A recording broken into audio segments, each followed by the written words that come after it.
Once upon a time, there was a woman who had no children. She once went to a good witch for help. The woman said she was dreaming of a child. The sorceress gave her a seed and ordered to plant it in a flower pot. The woman was very happy, thanked the old woman, and went home.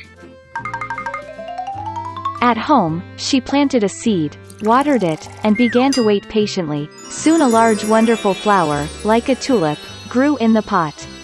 When its petals opened, there was a tiny girl inside. She was very small, no more than an inch.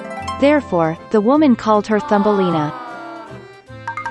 One night, when Thumbelina was fast asleep, a huge toad climbed onto the window of the house, wet and ugly. She grabbed the sleeping girl and hurried to her swamp. The toad decided to marry her ugly son to the beautiful Thumbelina. She planted her in the middle of the river on a wide lily leaf so that the girl would not run away. In the morning, Thumbelina woke up, and realized that she was not at home, but there was water around her. When the girl realized what a terrible fate awaited her, she wept bitterly. At this moment, small fish swam past. They felt sorry for Thumbelina. They gnawed at the stem of the lily, and the leaf floated with the flow with the girl. A large beetle flew past. Seeing a beautiful girl, he grabbed her and carried her to a tree, where he introduced her to his friends. They all envied her beauty, but said that Thumbelina was very ugly and could not be in their company. Under pressure from acquaintances, the beetle also decided that she was ugly, lowered the girl to the ground and said goodbye. All summer Thumbelina lived alone in the forest. She made a cradle for herself from grass and leaves. She ate on pollen and dew, basked in the sun in clear weather, and hid from the rain under a large leaf of burdock. But soon cold rains and winds came. Thumbelina did not have a winter outfit, and she began to freeze. The girl suffered from hunger and cold. And one day she was sheltered by a field mouse. Hey! They lived together gloriously. The girl helped the mouse with the housework, told her fairy tales, and in return received warm housing and food. The field mouse had a neighbor, a wealthy blind mole, who did this by counting his wealth all the time. Even being blind, the mole realized that Thumbelina was very cute and offered to marry her. But the girl was not at all happy about this. She did not like the boring mole. Once, walking along the underground passages, Thumbelina saw a wounded swallow, which almost died of the cold. Oh no! All winter she took care of the sick bird and by the spring she cured her. Before the wedding, Thumbelina asked the mouse to let her go upstairs to admire the sun at last. When she climbed out of the mouse hole, she saw a swallow, which she cured. Thumbelina complained to the bird that she was being forced to marry a nasty mole and live with him deep underground. The swallow invited the girl to fly with her to warm lands, and she agreed. She quickly said goodbye to the mouse, climbed onto the swallow, and they flew away. Once in a wonderful country, Thumbelina saw a huge meadow with beautiful flowers.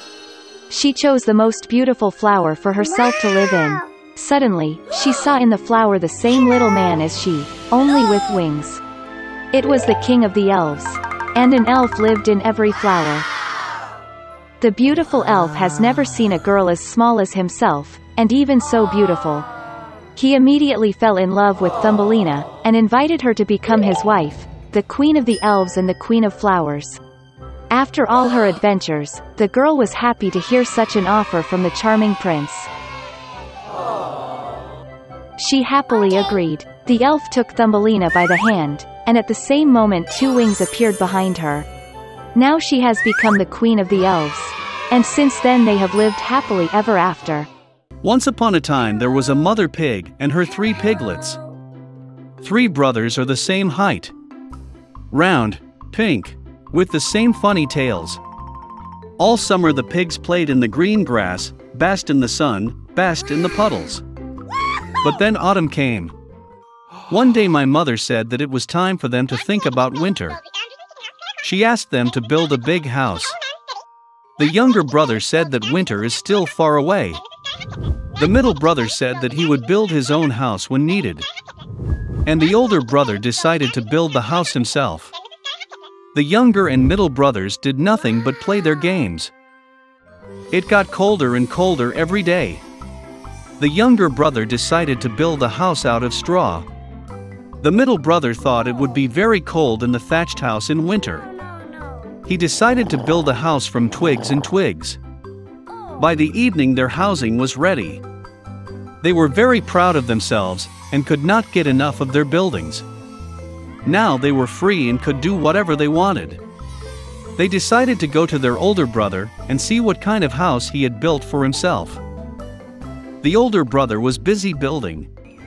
He applied stones, kneaded clay, and slowly built himself a reliable, durable home. The younger brothers found their older brother at work. They were very surprised at what kind of fortress he was building. The elder brother calmly continued to work. The younger and middle brothers began to joke and laugh at his house. They were so amused that their screeching echoed far across the lawn. The elder brother asked to be quiet, because the wolf could hear them. The younger and middle brothers were amused even more. They decided that the older brother was just a coward. And the two brave brothers went for a walk. On the way, they sang and danced, and when they entered the forest, they made such a noise that they woke up the wolf who was sleeping under the pine tree. The disgruntled and hungry wolf went to the place where the screeching of two stupid pigs came from. The brothers walked merrily and talked about how easily they would deal with the wolf. And suddenly they saw a real living wolf. He was standing behind a large tree. He had very evil eyes and a huge toothy mouth. The brothers were so frightened that their thin tails trembled finely. The wolf prepared to jump. He snapped his teeth and blinked his right eye. The pigs suddenly came to their senses and, screeching across the forest, rushed to run away. Raising clouds of dust, they rushed each to his own house. The younger brother ran to his thatched hut and slammed the door in front of the wolf. The wolf growled and demanded to open the door. The younger brother, out of fear, could not utter a word. Then the wolf began to blow. The light roof instantly flew off the thatched hut. The wolf took a deep breath and blew a second time, and the thatch house flew in all directions. The wolf was delighted, snapped his teeth, and pounced on his younger brother. But the pig deftly dodged and ran. He ran to the house of the middle brother. The brothers managed to lock themselves up and looked at each other in dismay. The wolf got angry and began to blow. The house is slightly askew. The wolf blew a second, then a third, then a fourth time. But the house was still standing. The wolf took a deep breath and blew for the fifth time. The house shook and fell apart. Only one door stood for some time in the middle of the ruins. In horror, the piglets rushed to the house of their elder brother. The wolf ran after them. He was sure that this time the pigs would not run away from him. The piglets quickly rushed past the large apple tree without even hitting it. And the wolf did not have time to turn and hit the apple tree, which covered him with apples. One hard apple hit him between the eyes. A big bump jumped on the wolf's forehead. At this time, the younger and middle brothers managed to run into the house of the older brother and bolt the door. The wolf ran to the door, growled and demanded to open the door. The younger brothers were very scared and could not say anything in return. And the elder brother knew that he and his brothers had nothing to fear in a solid stone house. Then the wolf sucked in more air and blew as soon as he could. But no matter how much it blew, not a single stone moved. And then he looked up and noticed a large, wide chimney on the roof. He carefully climbed onto the roof and began to go down the pipe. The pigs heard a rustle. The elder brother immediately guessed what was the matter. He quickly rushed to the cauldron in which water was boiling and tore off the lid. The wolf went down the pipe and fell straight into the cauldron. His eyes widened to his forehead. The scalded wolf flew out with a wild roar and rushed into the forest. And the three little pigs looked after him and were glad that they had so cleverly taught the evil robber a lesson. From that time on, the brothers and their mother began to live together under one roof.